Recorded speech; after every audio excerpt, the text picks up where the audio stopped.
ជីវិតអត់ស្រួលទេលោកប៉ាលោកផឹកក្នុងរបងក្រៅរបងស្រួល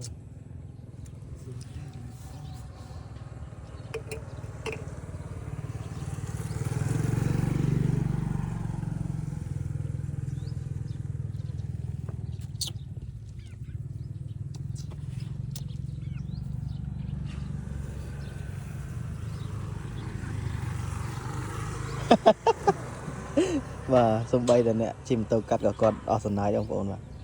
មានអ្នកផឹកក្នុងរបងក្រៅរបងបងប្អូនចប់សោមែនតាមិននិយាយលេងអ្នកសោពេល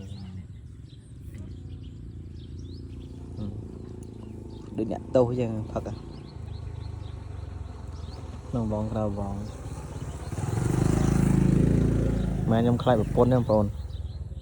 ខ្ញុំខ្លាចទេប្រពន្ធណាគាត់ថាខ្ញុំគោរពគាត់តិចផឹកមកក្រោយខ្នងនេះ